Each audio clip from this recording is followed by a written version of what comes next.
बच्चा लोग, मैं हूँ आपकी डॉक्टर रतिका और आज हम जो टॉपिक कवर करेंगे, आज हम करेंगे सिंगल कॉलम कैश बुक। अब कैश बुक और कैश अकाउंट दो अलग अलग चीज़ें हैं। जो कंपनियाँ कैश अकाउंट बनाती हैं तो वो कैश बुक नहीं बनाती, और अगर आप कैश बुक बना रहे हो तो फिर आपको कैश अकाउंट बनाने की ज़रूरत नहीं है। सिर्फ कैश अकाउंट और बुक वर्ड चेंज हो रहा है, बाकी एंट्री ट्रांजेक्शन सब सेम होते हैं, उनमें कुछ भी चेंज नहीं होता है। हाँ, कैश बुक में एक सिंगल कॉलम कैश बुक होती है, एक डबल कॉलम आती है और एक ट्रिपल कॉलम होती है। तो सिंगल कॉलम डबल कॉलम में ये सब बताऊंगी। आज हम जो देख रहे हैं, आज हम सिर्फ सिंगल कॉलम कैश बुक देख रहे हैं। आपके स्क्रीन पर एक क्वेश्चन फ्लैश हो रहा होगा।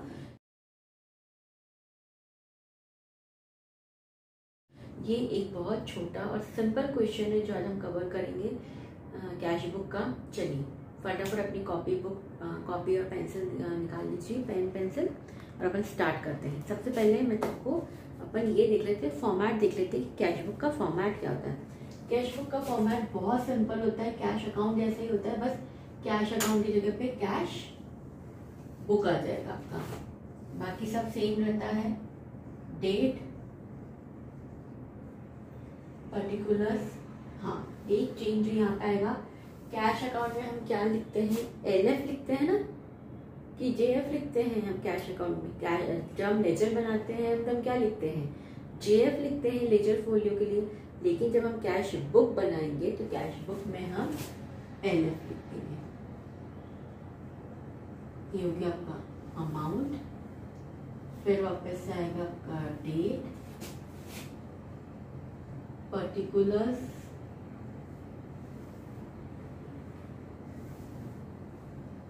LF and amount. ये हो जाएगा क्रेडिट, ये हो जाएगा आपका डेबिट। चलो स्टार्ट। फर्स्ट ट्रांजेक्शन आपका क्या लिखा है, आपका फर्स्ट ट्रांजेक्शन है जनवरी 1 को, तो हम यहाँ पे लिख देंगे जनवरी 1। ठीक है, क्या लिखा है, Ripendra started business with capital of 2 lakh.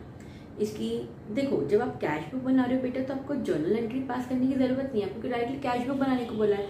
आप आपकी जर्नल एंट्री माइंड में बनाना, जर्नल एंट्री की इतनी प्रैक्टिस कर लेना कि ट्रांजेक्शन देखते से आपको जर्नल एंट्री माइंड में आ जाए कि क्या एंट्री होगी। इसकी क्या एंट्री होगी, cash account debit to capital account, क्योंकि हमने बिजनेस स्टार्ट किया है तो कैश को हम डेबिट करेंगे। कैश आएगा कितने से आएगा, 2 लाख से आएगा, तो हम यहाँ पे लिख देंगे टू कैपिटल अकाउंट डेबिट, मतलब आ जाएगा कितने से आ जाएगा, 2 लाख से, क्योंकि जर्नल एंट्री में हमने कैश अकाउंट को डेबिट करा होगा। ठीक है, जनवरी 2 को अब हम कैपिटल का कुछ भी नहीं करेंगे क्योंकि हमको कैपिटल अकाउंट बनाने का नहीं बोला, हमको सिर्फ कैश बुक बनाने का बोला। तो जो भी ट्रांजेक्शन कैश से रिलेटेड है वही आएंगे कैश बुक में। अगर आपने क्रेडिट परचेज करी है, क्रेडिट सेल्स करी, तो उसमें कैश का तो कोई काम ही नहीं है, तो वो ट्रांजेक्शन की हम एंट्री करेंगे नहीं। अगर किसी ने हमको अमाउंट दिया है पर वो वाया चेक दिया है, या हमने कोई सैलरी पेड करी है through bank account by cheque, तो वो भी बैंक का ट्रांजेक्शन है, तो वो भी यहाँ पे नहीं आएगा।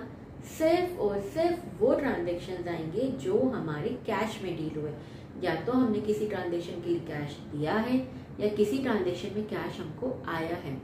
आपने किसी को डिस्काउंट दिया है, आपको डिस्काउंट मिला है, उसकी भी एंट्री नहीं होगी, बिकॉज वो कैश का तो कहीं ना कैश कहीं डेबिट हुआ है ना कैश क्रेडिट हुआ है, तो वो एंट्रीज नहीं आती बेटा। ठीक है, चलो सेकेंड एंट्री देखेंगे। जनवरी 2 को हमने परचेज करा है फर्नीचर फॉर कैश ऑफ ₹50,000। इसकी हमने जर्नल एंट्री क्या पास करी होगी, माइंड में सोचो। परचेज फर्नीचर करा है तो furniture account debit to cash account, है ना, तो हम यहाँ पे लिख देंगे जनवरी 2 बाय फर्नीचर अकाउंट। कितने का गया हमारा पैसा, 50,000 रुपीज फर्नीचर के लिए।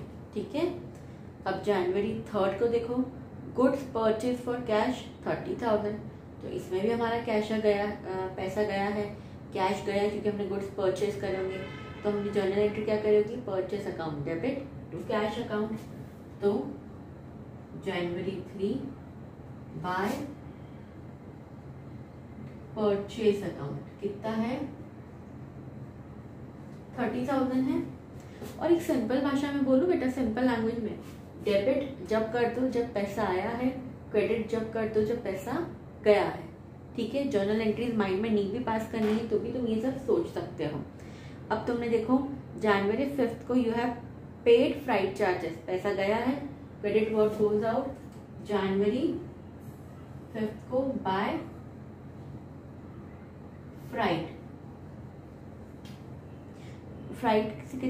अकाउंट से कितना आ जाएगा तुम्हारे पास, तुमने कितना करा है 500 रुपये, 500 रुपीज। ठीक है, फिर तुम्हारा जनवरी 7 को है sold goods for cash of rupees 28,000, तो यहाँ पे हमको आया होगा तो टू सेल्स अकाउंट कितना आया हमको 28,000। ठीक है, फिर आपका है जनवरी 10 को पेड टू रमेश, हमने रमेश को पे करा है तो बाय रमेश अकाउंट कितना है 10,000। फिर आपका आएगा जनवरी 15 को सोल्ड गुड्स, है ना, जनवरी 15 सोल्ड गुड्स तो टू सेल्स अकाउंट, कितनी की एंट्री है 10,000 की है। ठीक है, फिर आपका नेक्स्ट है जनवरी पेड वेजेस, जनवरी 20 को है बाय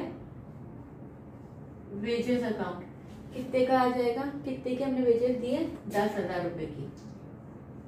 ठीक है, अब आपका नेक्स्ट ट्रांजेक्शन जो है वो जनवरी 25 को है, आपने यहाँ पे क्या करा है, आपने purchase goods from Raj on credit करे हैं, राज आप क्रेडिटर बन गया है, मतलब हमने गुड्स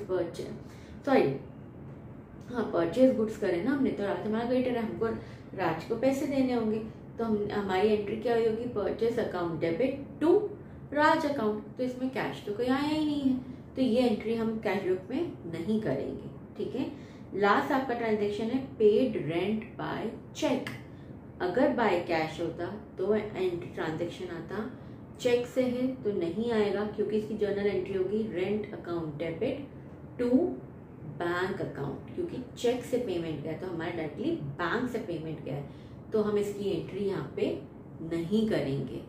ये दोनों पॉइंट क्लियर हुए। हाँ, अब हम हमारा इस महीने का हमारे सारे ट्रांजेक्शन हो गए हैं। अब हम इस अकाउंट को बैलेंस करके देख लें। पहले हम हमारा डेबिट साइड ऐड कर लेंगे 2 लाख प्लस 28 प्लस 10,000, तो एक रफली लिख लो तो कितना आएगा तुम्हारा, रफली आएगा 2,38,000 डेबिट साइड का, है ना। फिर क्रेडिट साइड का करो 50,000 प्लस 30 प्लस 500 प्लस 10 प्लस 10, तो तुम्हारा रफली ये कितने का बैलेंस आएगा बेटा, ये तुम्हारा कुछ आएगा क्रेडिट साइड 1,10,500 को जाएगा, तो तुम्हारा डेबिट बैलेंस ज्यादा है तुम्हारे क्रेडिट बैलेंस से, है ना।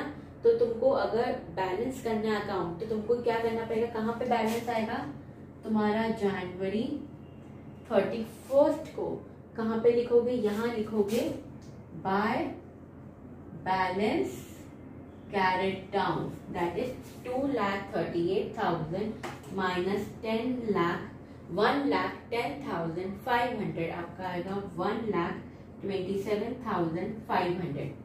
तो आपका यहाँ पे आप लिख दोगे 1,27,500 और आपका अकाउंट आप क्लोज कर दोगे, किससे कर दोगे 2,38,000 से। ठीक है, अब आप यहाँ पे लिख दोगे February 1 को, क्योंकि हमारा डेबिट ज्यादा है क्रेडिट से, इसलिए हमने बाय बैलेंस कैरी डाउन करा है। अब इस बैलेंस को हम अगले महीने ब्रॉट डाउन कर लेंगे by to balance brought down. To balance brought down करके आप क्या लिखोगे बेटा, आप लिखोगे 1,27,500, और ये अब आप ये बस आपने कर लिया। अब आप फरवरी मंथ की सारी रिकॉर्डिंग कर दोगे इसमें। ये होती है आपकी कैश बुक। इजी है ना, सिमिलर कैश अकाउंट जैसी, कुछ भी नहीं करना, बस बुक की जगह पे अकाउंट की जगह पे बुक आ गया, बाकी ट्रांजेक्शन सारे सेम होंगे। ठीक है, ये हुई आपकी सिंगल कॉलम कैश बुक। अब तुम मेरे नेक्स्ट वीडियो पे देखोगे कि डबल कॉलम कैश बुक क्या होती है। उसमें एक आपका खुलता है कैश अकाउंट और एक होता है इसमें आपका बैंक अकाउंट भी खुल जाता है। ठीक है, चलो।